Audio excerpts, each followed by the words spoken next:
Ya, terima kasih Anda masih bersama dengan kami, Mas Eko. Tadi sempat disinggung sedikit mengenai latar belakang dari beberapa anggota Dewan Pengawas KPK. Pak Samsudin Haris, paling tidak ada elemen of surprise begitu ya, selama ini orang dia mengkritisi. Tapi kemudian dengan orang-orang yang lain di Dewan Pengawas KPK, apakah bisa kita pahami kenapa kemudian orang-orang seperti Artijo Alkostar, lalu kemudian ada Tumpak Hatorangan, lalu kemudian Albertina Ho, dan Pak Haryono ini masuk sebagai Dewan Pengawas KPK. Memang mereka orang-orang yang patut kita pahami, dipilih oleh Presiden Joko Widodo, ini memang masuk akal? Saya kira masuk akal kalau dia melihat track record selama ini ya. Pak Artijo misalkan di MA, itu orang nggak bakalan berani itu. Pikir-pikir lah kalau untuk melakukan kasasi di Mahkamah Agung. Pasti dinaikin itu hukumannya. Beda dengan sekarang begitu kata orang begitu ya? Ya, gitu. Albertina Ho juga begitu, hakim yang sangat tegas. Ya, kita lihat dulu waktu mengadili kasus pajak, Gayus, juga dia tegas di sana. Kemudian Pak Haryono pun demikian. Pak Haryono ini kan dulu juga akademisi juga dari UNER, kemudian pernah menjadi di MK juga.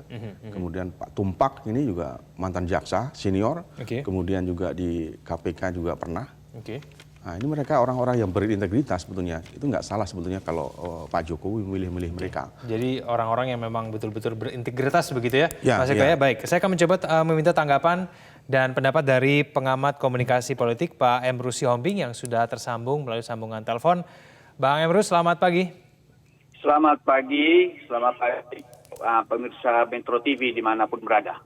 Ya, Bang Emrus, kalau Anda melihat mengenai pemilihan 5 anggota Dewan Pengawas KPK, tanggapan Anda seperti apa? Saya pikir sangat bagus sekali kalau kita ikuti. Kebetulan saya juga mengamati proses yang terjadi dalam rekrutmen daripada 5 pimpinan KPK ini. Saya kira telah berlangsung dengan baik dan sangat profesional. Dan di sana ketika tahap-tahap itu sudah mereka lakukan, tidak satupun tahapan itu yang tidak berjalan dengan baik. Saya kira bisa kita lihat sebagai suatu bukti, teman-teman yang ikut mendaftar di dalam proses tersebut yang tidak menang menjadi komisioner, mereka tidak melakukan pandangan yang berbeda atau memprotes daripada proses tersebut. Artinya apa? Bahwa memang rekrutmen tersebut telah berjalan dengan baik. Kemudian kelima pimpinan KPK ini menurut saya suatu hal yang bagus. Saya amati betul pandangan-pandangan mereka ketika melakukan fit and proper test. Mereka ada 2 hal menurut catatan saya. Mereka sangat setuju dengan pencegahan korupsi itu karena memang ini yang selama ini ditinggalkan oleh teman-teman komisioner. Mereka lebih heavy terhadap penindakan atau pemberantasan dalam konteks penindakan. Tetapi pencegahan tidak pernah mereka tonjolkan. Padahal menurut saya suatu hal yang sangat urgent, yang paling utama dilakukan adalah pencegahan itu sendiri. Karena kenapa? Sudah saya kira puluhan tahun KPK kita ternyata korupsi masih berlangsung terus. Artinya apa? Bisa kita simpulkan penindakan itu tidak efektif di dalam pemberantasan korupsi di Indonesia. Baru saya berpendapat bahwa 5 komisioner KPK ini akan bisa melakukan itu di dalam konteks pencegahan tersebut. Justru ini yang paling penting untuk bangsa dan negara kita. Demikian. Baik.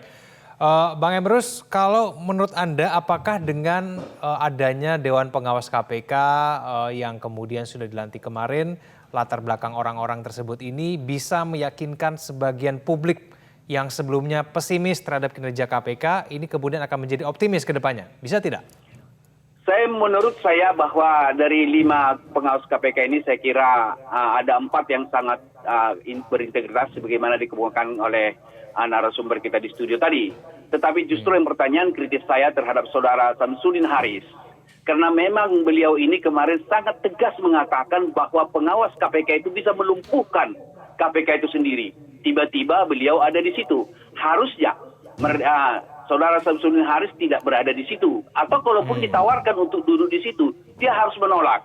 Sejatinya dia melakukan pengawasan dari luar terhadap Dewan Pengawas tersebut. Tetapi justru dia ada di sana. Nah, oleh karena itulah justru ini menjadi persoalan di dalam gerak langkahnya di sana. Kenapa? Apa yang dikatakan sebelumnya, tetapi dia tiba-tiba berada di situ. Saya kira ini perlu direnungkan oleh saudara Samsudin Haris, posisi yang diberikan kepada beliau. Demikian. Baik. Bang Emrus, bagaimana kemudian kita bisa memantau dan paling tidak mengontrol bahwa kinerja dari Dewan Pengawas KPK ini betul-betul maksimal nanti ke depannya?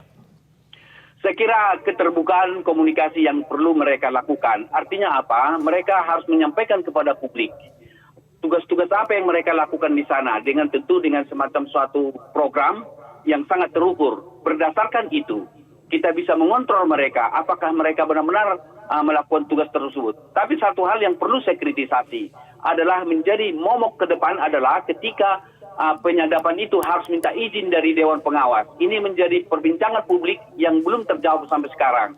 Karena bagaimanapun penyadapan itu kan sangat diperlukan dengan waktu yang sangat singkat. Karena memang ada suatu indikasi dan harus disadap begitu ya. Tetapi kalau minta persetujuan, nah ini menjadi proses yang lama dan 5 orang ada di sana. Untuk memberikan persetujuan itu dari 5 orang tidak cepat. Dan boleh jadi bahwa ada intervensi tanda kutip melalui pengawas ini. Ini saya pikir perlu diperbincangkan oleh publik supaya memang penyadapan itu benar-benar menjadi wewenang daripada teman-teman komisioner, pimpinan komisioner tersebut. Apakah itu undang-undang pasal yang terkait dengan itu perlu tanda kutip diamandemen? Demikian. Oke, jadi masih ada kekhawatiran bahwa penyadapan itu bisa saja bocor begitu ya dengan kemudian latar belakang Dewan Pengawas KPK yang sebetulnya sudah kita anggap cukup berintegritas gitu, Bang Emrus.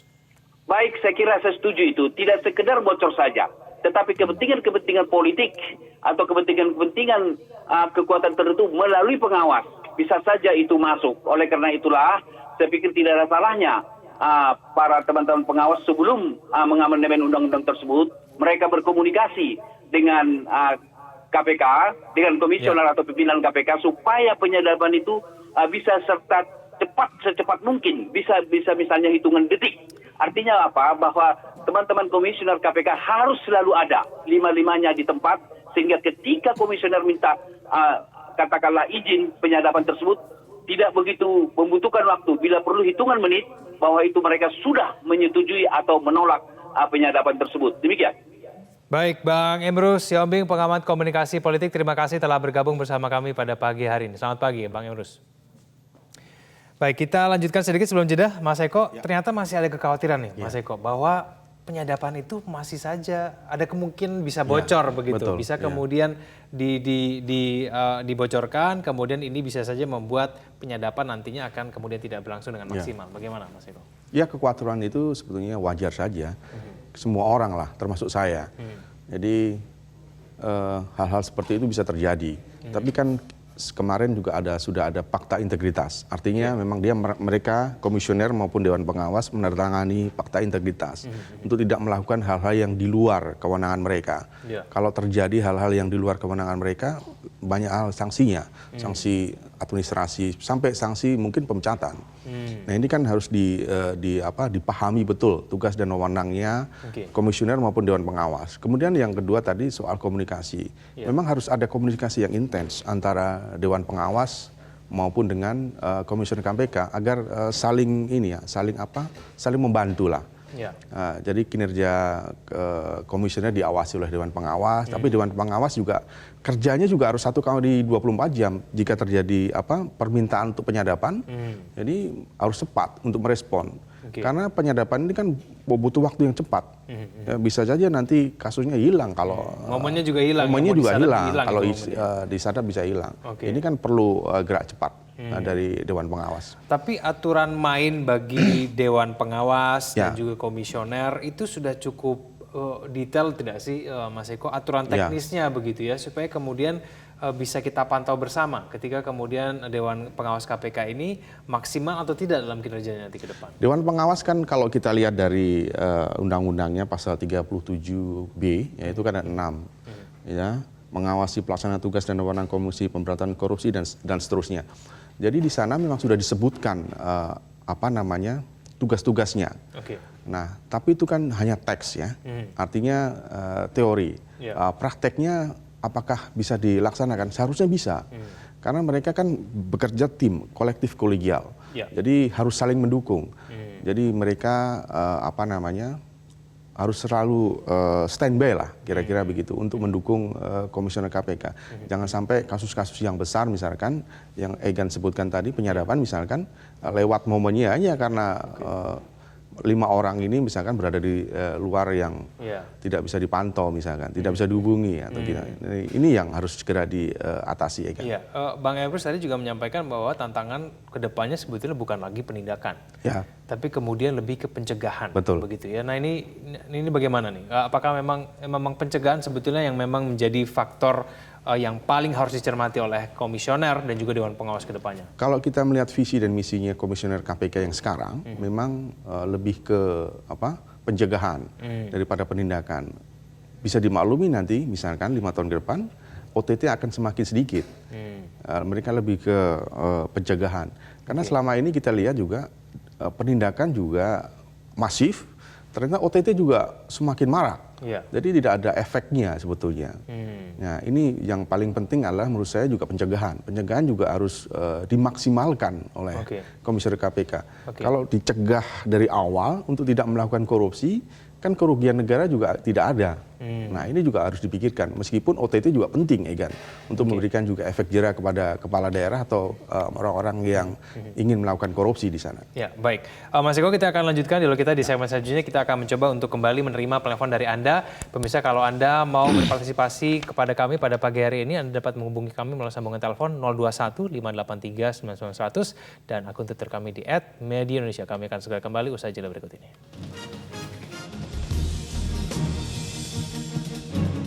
Ya, pemirsa, di segmen ini kita akan langsung mendengarkan tanggapan dari Anda yang sudah menelpon ke redaksi kami. Kita akan sapa dulu penelpon pertama kita dari Jember, ada Pak Iwan. Pak Iwan, selamat pagi. Selamat pagi Mas Kevin dan Mas Eko. Ya. Begini, silakan Pak Iwan. Semangat baru itu karena memang undang-undangnya baru. Tapi undang-undang baru itu 2019 itu tidak identik dengan Undang-Undang 30 tahun 2002. Yang jadi masalah sekarang, kita ucapkan selamat untuk komisioner baru KPK dan selamat bagi Dewan Pengawas. Dewan Pengawasnya ini kredibilitasnya tinggi, kompetensinya tinggi, kemudian profesionalisnya tinggi, track record-nya bagus. Yang jadi masalah, saya cuma pesan aja, jangan overacting dan jangan bawel. Sebaliknya, komisioner KPK itu jangan cengeng dan kecil hati. Jadi harus ada jadi orang kuat kekuasaannya, kuat nyalinya, itu yang diinginkan. Sebab KPK ini adalah extraordinary law, sehingga dia ad hoc sifatnya.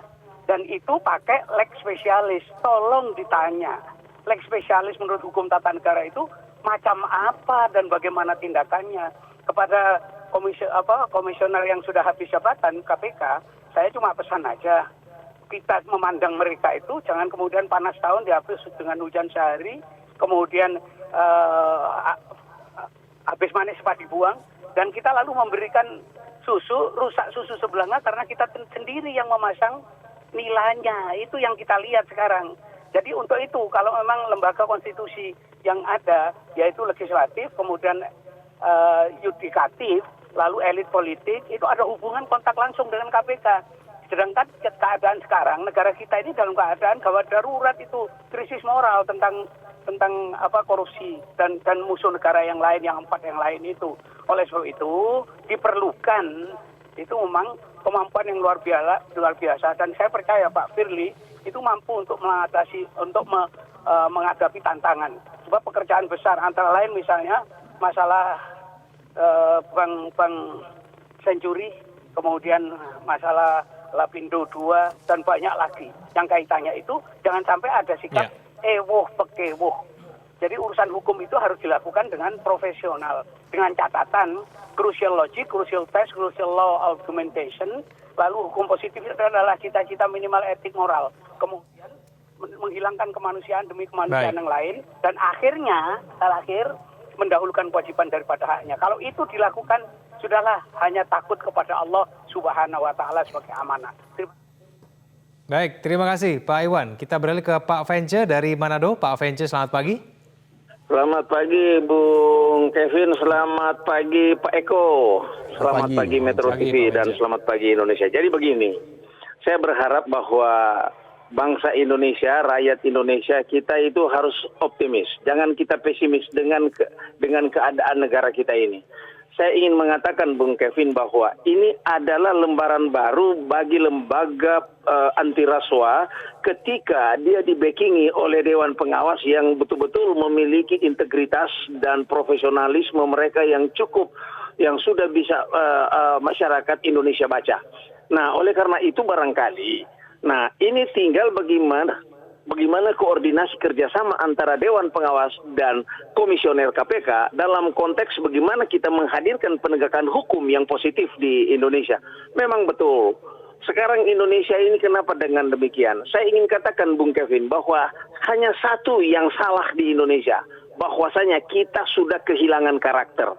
Sehingga banyak terjadi OTT, banyak terjadi pelanggaran-pelanggaran yang justru saya melihat yang melakukan pelanggaran adalah mereka yang menciptakan undang-undang itu sendiri. Sehingga apakah bangsa ini bisa kita sebutkan bangsa yang paradoks, yang berlawanan dengan apa yang harus kita lakukan? Nah ini, marilah kita berdoa bersama-sama di awal tahun 2020 ini ketika ada sebuah lembaga anti rasuah yang betul-betul komplit dibackingi oleh Dewan Pengawas yang kredibel, maka kita berharap, kita harus optimis, jangan kita pesimis bahwa Indonesia ke depan yang namanya penyelenggara penegak hukum ini KPK ini betul-betul akan bekerja lebih bagus. Itu saja barangkali Bung Kevin dan Pak Eko. Selamat pagi Metro TV. Selamat pagi Pak Vence, terima kasih. Kita langsung beralih ke Pak Boy Lestari dari Padang. Pak Boy, selamat pagi. Ya, Assalamualaikum warahmatullahi wabarakatuh. Waalaikumsalam. Silakan Pak Boy. Saya Pak Kevin tidak panjang-panjang. Yang pertama sekali bahwa korupsi ini adalah musuh negara. Musuh negara nih korupsi ini. Yang kedua, korupsi ini juga sudah membudaya Pak Kevin di Indonesia ini. Sudah menjadi kebutuhan. Nah yang ketiga, saya mengusulkan ini untuk KPK yang terbaru ini. Kita kan ada 34 provinsi ya Mas Kevin ya. Ya. Mereka itu bukan hanya berada di pusat. Yang melakukan korupsi, manipulasi uang negara selama ini mayoritas mereka berada di daerah-daerah. Jadi kalau mereka hanya di pusat, mereka tidak membuka katakanlah kantor di setiap provinsi, ini tidak akan efektif. Nah saran saya sebaiknya KPK yang baru ini, yang dipimpin oleh jenderal ini, mudah-mudahan bisa membasmi korupsi di Republik ini. Bikin di setiap provinsi-provinsi perwakilan kantor KPK. Mereka yang ada di daerah pasti takut dan tidak akan melakukan korupsi lagi. Assalamualaikum warahmatullahi wabarakatuh. Waalaikumsalam Pak Boy, terima kasih atas tanggapannya melalui sambungan telepon. Sedikit saja kita bahas Mas Eko sebelum kita jeda iklan. Ini paling tidak Pak Iwan, Pak Vence ini harapannya tinggi ya. Iya. Begitu juga dengan Pak Boy juga, paling tidak sama-sama mendorong, ayo kita sama-sama optimis. Yeah. Dewan Pengawas juga jangan kemudian bawel, begitu kata Pak Iwan. Komisioner juga jangan berkecil hati ketika di awal. Lah ya. Bagaimana nih Mas Eko? Iya, saya setuju lah dengan 3 penelpon tadi ya. Kira-kira mereka kan sangat optimis dengan KPK baru, dengan komisioner yang baru, Dewan Pengawas baru. Ya, kita dukung lah sama-sama. Ya, saya suka tadi komentarnya Pak Iwan ya, komisioner KPK itu jangan cengeng, jangan kecil hati kalau dikritik. Bagus juga. Kemudian jangan overacting Dewan Pengawas. Memang harus demikian karena sudah ada rambu-rambu yang membatasi lah. Dewan Pengawas kerjanya apa, komisioner kerjanya apa. Tapi dua-duanya memang harus saling mendukung untuk penindakan korupsi di Indonesia. Ini kan yang harus dipahami Dewan Pengawas maupun komisioner KPK. Nah kalau optimis memang kita harus lah ya. Di Indonesia memang setuju saya juga korupsi itu sudah menjadi musuh negara, sudah jadi budaya. Nah kalau soal membuka kantor KPK setiap daerah memang harus diperlukan Egan. Karena kita ini kan luas dari Sabang sampai Merauke ya. Ada beberapa daerah yang sudah dibuka oleh KPK cabangnya. Tapi itu belum semuanya, belum 34 belum. ada sekitar 5 atau 6, saya lupa itu. Tapi itu juga belum cukup untuk memberantas korupsi di daerah-daerah.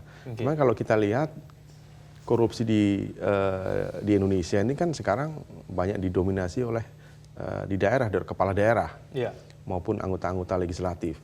Jadi memang KPK membutuhkan mungkin juga yang di daerah merasa karena tidak ada KPK di sana begitu, sehingga kemudian mereka merasa wah kita leluasa nih, pengawasannya nggak terlalu ada gitu, minim begitu di sana, sehingga kemudian korupsi bisa kemudian dilakukan. Ya sebetulnya bukan hanya KPK, di daerah kan juga ada polisi, ada kejaksaan, mereka juga harus aktif sebetulnya untuk melakukan penindakan terhadap korupsi. Kan kita tidak bisa bergantung saja dengan KPK untuk memberantas korupsi. Ada kejaksaan, ada kepolisian. Jadi kalau mereka bertiga ini bersinergi, saya kira korupsi Indonesia akan bisa ditekan. Ya kan? Oke, baik. Kita jeda kembali, Mas Eko, kita akan kembali bahas. Usai jeda, pemirsa jangan kemana-mana, kami akan kembali usai jeda berikut ini.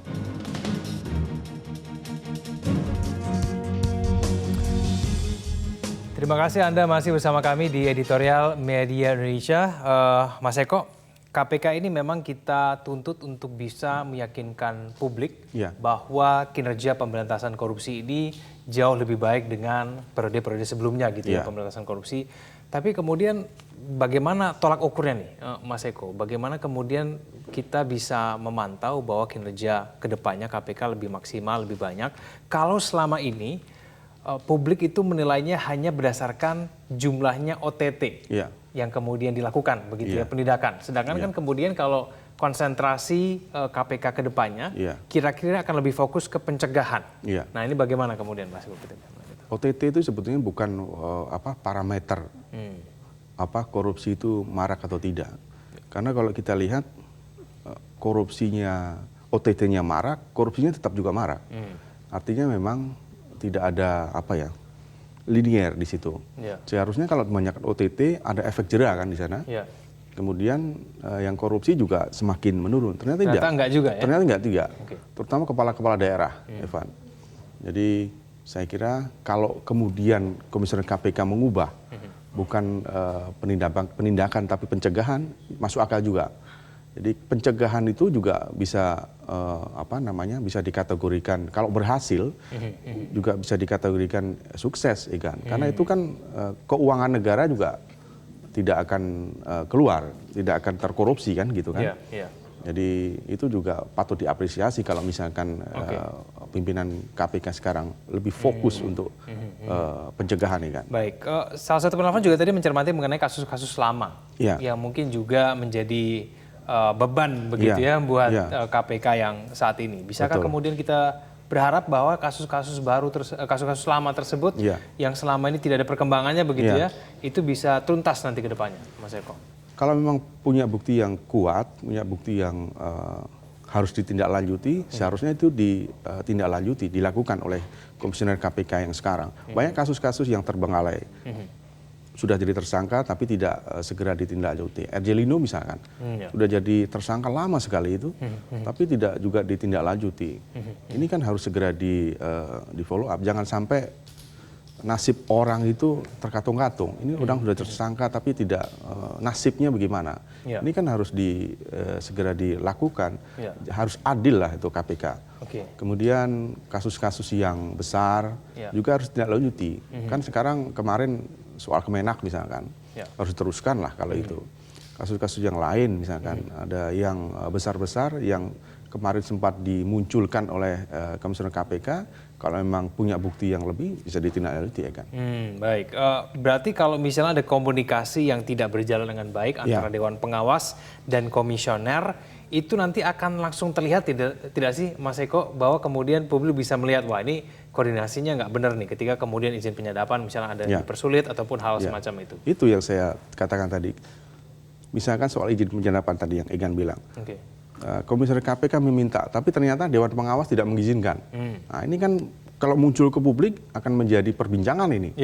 Menjadi perbincangan dan kemudian akan menjadi hal yang tidak bagus, tidak sehat di lingkungan KPK sendiri.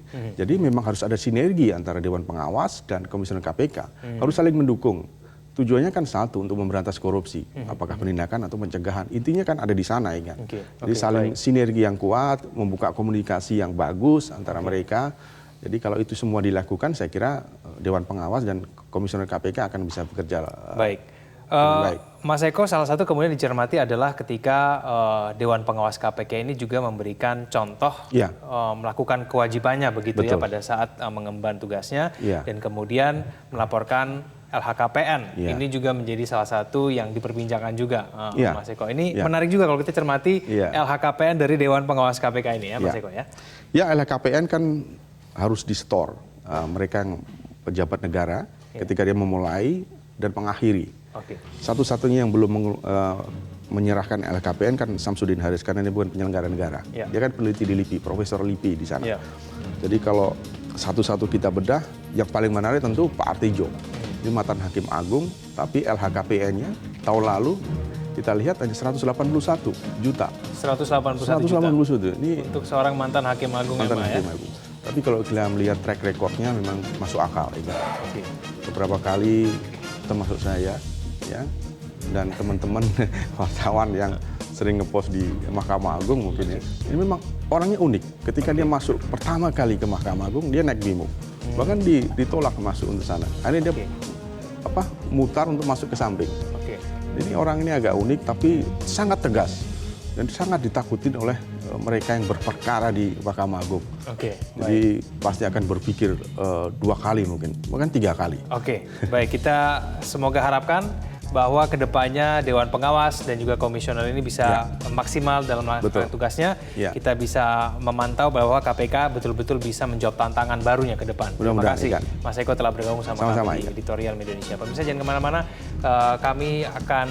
kami tutup acara Editorial Media Indonesia pada hari ini. Keberadaan sosok-sosok di KPK sangat memberikan harapan di tengah pesimisme dan apatisme publik yang menganggap 4 tahun ke depan akan menjadi masa paling suram dalam era pemberantasan korupsi di negeri ini. Kita menunggu kinerja mereka. Selamat bekerja KPK baru. Terima kasih Anda telah menyaksikan Editorial Media Indonesia. Selamat pagi.